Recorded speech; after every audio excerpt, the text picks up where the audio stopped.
So Emily, tell me a little bit about your role and your priorities. So I'm the head of customer insight for the RPA. So what that means is really to look into some robust and clear insights from our customers. So what I mean by that is getting all of the information that we hold within the RPA and DEFRA Group about our customers, really understanding that, pulling all of that together into one place and really delving into the detail. It's about joining those dots so that we can really understand everything we can about the customer. And then what can we do to help and support them?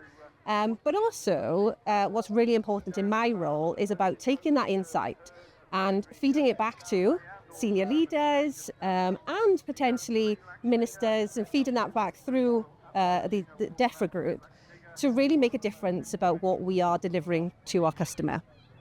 And have you got any key priorities for your first year in role? Yeah, so I've actually only been in this role for 10 weeks, so I am fairly new to Rural Payments Agency, but I have a breadth of knowledge and experience from previous roles working with customers. So I think one of the main priorities for me is to really pull all of that information and that data that we hold currently about our customers into one central place.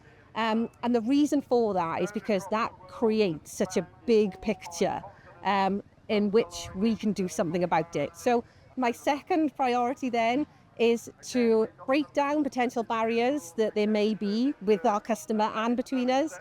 The reason for that is so that if we can get out to speak to people and gain their trust, it really is breaking down those barriers, allowing them to trust us and get their true sense of feeling about what the RPA is offering them and what we can do and help and support them going forward.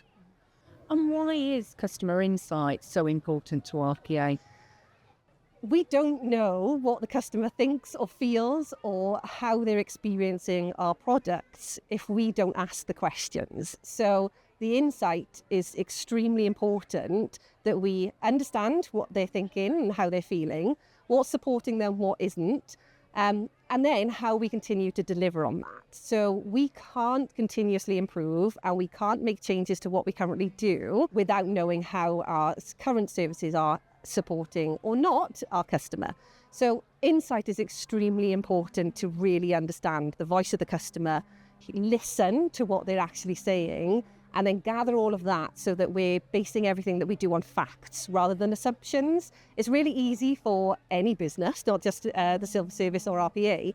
It's really easy for anyone to assume a customer feels a certain way, or we've seen something that we think is not quite right or is working, without asking those questions and gathering those insights from our people and from our customers. We don't actually know if that is factually correct. So it's allowing us to work on fact rather than assumption, and therefore providing what we need to and making the customer journey and experience with the RPA far better than they may be experiencing right now, but also making sure that we are the best of the best in what we do and allowing the customer to have the greatest experience possible.